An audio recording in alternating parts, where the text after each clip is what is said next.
Hello दोस्तों, स्वागत है आपका पैराडाइज एजुकेटर चैनल में। हम हैं वो जो देते हैं आपको कंटेंट दैट मैटर्स। हेलो दोस्तों, आज हम डिस्कस करेंगे कंडक्टर्स और इंसुलेटर्स के बारे में। हिंदी में हम इनको विद्युत चालक और विद्युत कुचालक के नाम से जानते हैं। चलिए बिना देरी किए शुरू करते हैं।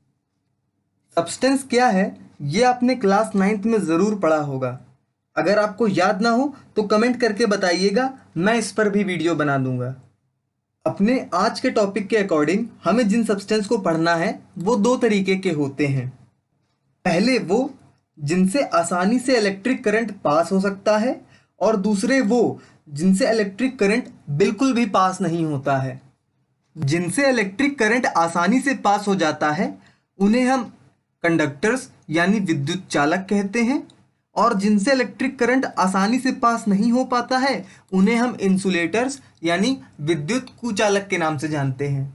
अब समझते हैं इन दोनों की एक आसान सी डेफिनेशन को।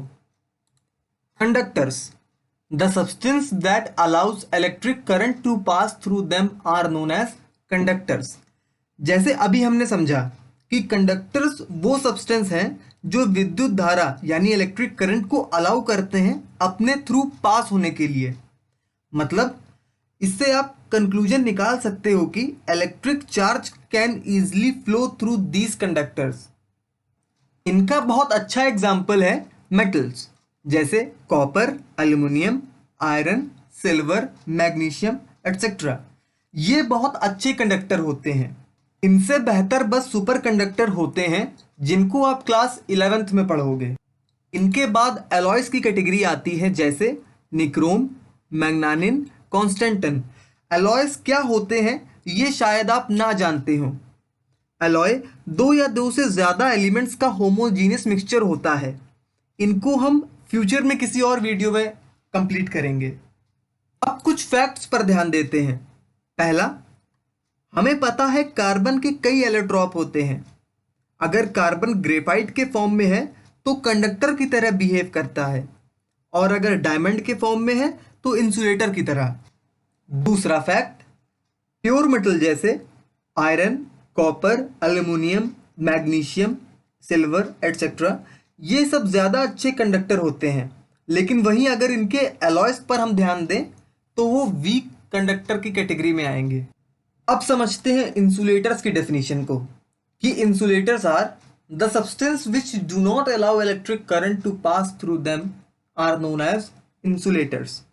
अब कंडक्टर तो इलेक्ट्रिक करंट को पास होने दे रहे थे, लेकिन इंसुलेटर इलेक्ट्रिक करंट को पास नहीं होने देंगे। मतलब इलेक्ट्रिक चार्ज इनमें मूव नहीं कर पाते हैं। इंसुलेटर्स के कुछ एग्जाम्पल हैं, जैसे glass, ebonite, rubber, plastic, cotton, wool, would, paper etcetera. Glass और इबोनाइट इंसुलेटर हैं। ये बात आप सुनकर तो ये सोच रहे होंगे कि मैंने अपनी पिछली वीडियो में तो ये बताया था कि ग्लास और इबोनाइट रॉड तो घिसने पर इलेक्ट्रिकली चार्ज हो जाते हैं, तो इसमें भी इलेक्ट्रिक करंट का फ्लो होना चाहिए। हाँ, ये इलेक्ट्रिकली चार्ज हो जाते हैं जब हम इनको किसी दूसरे सब्सटेंस पर रब करते हैं यानी घिसते हैं। लेकिन जो इलेक्ट्रिक चार्ज इनमें डेवलप होते हैं वो रेस्ट यानी स्थिर रहते हैं, यानी मूव नहीं करते। और हमने अभी पढ़ा कि अगर किसी सब्सटेंस में इलेक्ट्रिक चार्ज फ्लो करते हैं तभी उस सब्सटेंस में इलेक्ट्रिक करंट बहती है। अब कंडक्टर और इंसुलेटर के कॉन्सेप्ट को समझते हैं। ये मैग्नीशियम मेटल का इलेक्ट्रॉनिक कॉन्फ़िगरेशन यानी इलेक्ट्रॉनिक विन्यास है। हमें पता है कि मैग्नीशियम का सिंबल Mg होता है और इसका एटॉमिक नंबर 12 है। जब हम इसका इलेक्ट्रॉनिक कॉन्फ़िगरेशन करते हैं तो K शेल में 2 इलेक्ट्रॉन, L शेल में 8 इलेक्ट्रॉन और M शेल में 2 इलेक्ट्रॉन भरे जाते हैं, जिसको आप यहाँ पर देख पा रहे होंगे। क्योंकि M शेल न्यूक्लियस से दूर होता है बाकी शेल के कंपैरिजन में, इसलिए M शेल पर न्यूक्लियस का सबसे कम अट्रैक्शन होता है, जिसके कारण हम ये कह सकते हैं कि M शेल के इलेक्ट्रॉन फ्री हैं। अब ये फ्री इलेक्ट्रॉन करंट कैसे कंडक्ट करते हैं आइए समझते हैं। मान लीजिए कि ये एक मेटल है और हमें पता है कि मेटल कंडक्टर होते हैं। ये फ्री इलेक्ट्रॉन है मेटल की सरफेस पर। जब इलेक्ट्रिक करंट पास होता है तब ये इलेक्ट्रॉन मूव करने लगते हैं, जिसकी वजह से मेटल करंट कंडक्ट करने लगता है। वहीं दूसरी तरफ ग्लास, जो कि एक इंसुलेटर है, इसलिए करंट कंडक्ट नहीं कर पाते क्योंकि इनमें फ्री इलेक्ट्रॉन्स नहीं हैं। ये था कॉन्सेप्ट कंडक्टर और इंसुलेटर के पीछे का। आई होप कि आपको हमारी आज की वीडियो अच्छी लगी होगी। अगली वीडियो जल्द आएगी। तब तक के लिए नमस्कार।